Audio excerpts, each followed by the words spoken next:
Hello everyone and welcome to another video. Today we're back in Warframe for another build, and this time we're having a look at the Tuck and Lug. This weapon was recently introduced in a, let's call it event, which wasn't really an event, it was more like just a mission that you were running to get all the parts. But from now on you'll have to farm some ghouls to get it, which I think it's a bit sad, but yeah, that's gonna be how you do it.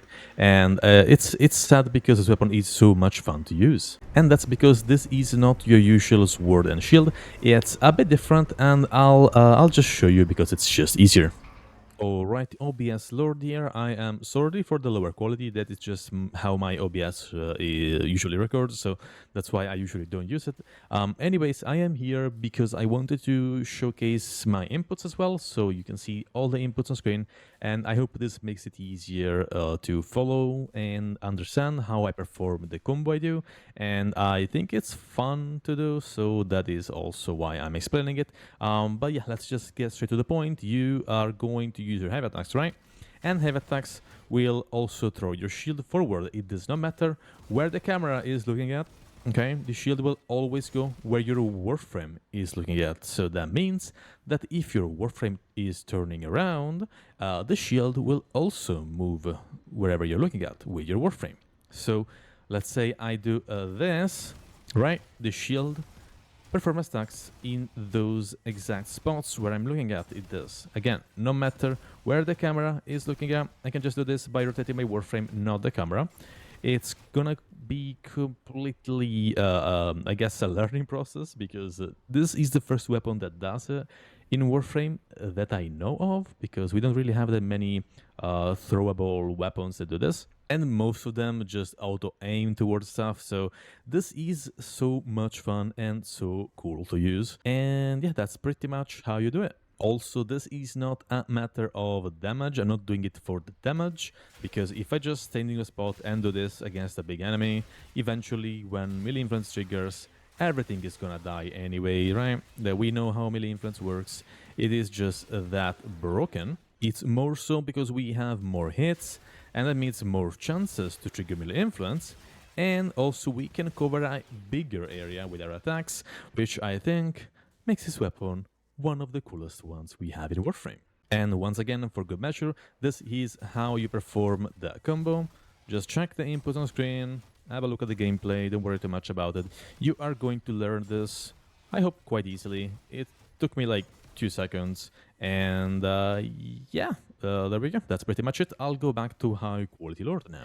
And we are back on the higher quality. And that's enough introductions for now, so let's jump into the build. Let's start from the unique trait. Whenever you perform a heavy attack with this weapon, you will inflict blast status effect on all enemies you hit. As I showed in that clip from OBS, the wide area is actually quite wide if you perform that combo, which is, yeah, I just really like that combo, it's so much fun.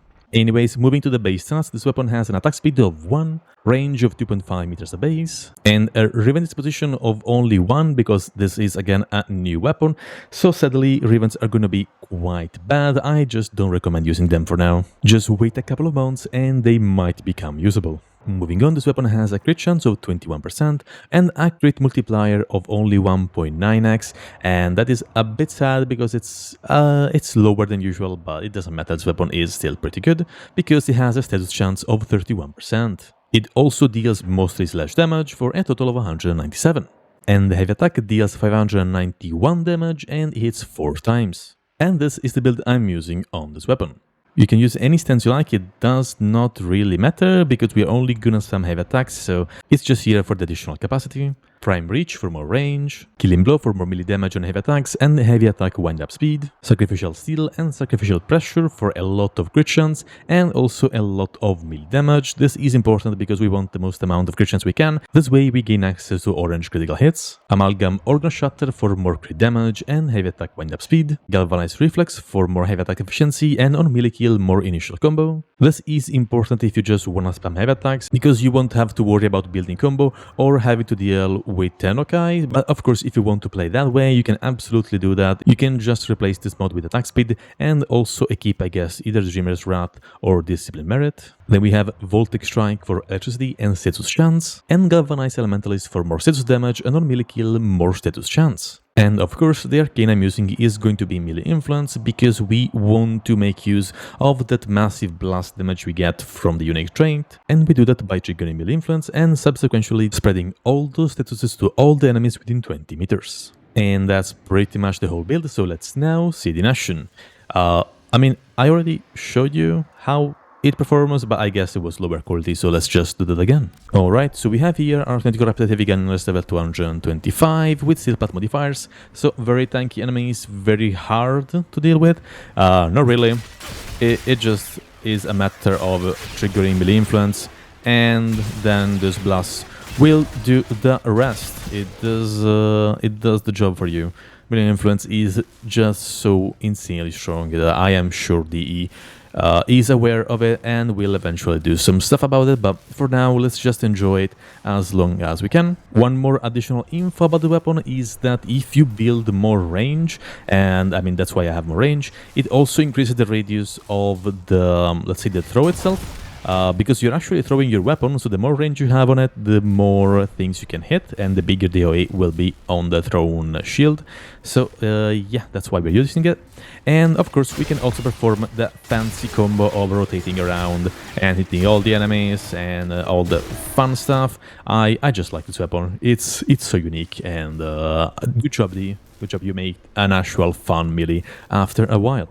But of course, this video would not be complete without my little pet here, my Panzer Rupafila. I am so in love with this little guy, I just think he's the cutest. And this is the build I am using. As always, I have Viral Quills for spreading viral, Tenacious Bond for the final crit damage multiplier increase of 1.2x, and also for the armor strip and all the other stuff this pet can do. There's a lot of stuff, I'm not going too deep into it. If you are interested, I have a full video. I'll maybe put a link in the top right corner. That's pretty much the Panzer build, and this is the build for the claws he uses. Alright, let's try this again, and let's wait for the viral application, and yeah, let's trigger melee influence. There we go, all is now dead. I mean, give it a second, Citrus will do the job. If you don't want to wait, just keep spamming your heavy attacks, right? That's pretty much as easy as pressing your heavy attack button. And let's do that again. I'm having a bit of fun. I'm also gonna add Roar just for the funsies, right? I mean, you can do whatever. You can also use Kullervo's 1, Kullervo's Wrathful Advance, I think it's called, and also have like massive red crits. Yeah, so much you can do. This weapon is the best. I just love it so much. And yeah, those are pretty much the Tuck and Lug. Once again, I just think this is one of the most interesting weapons we have in the game.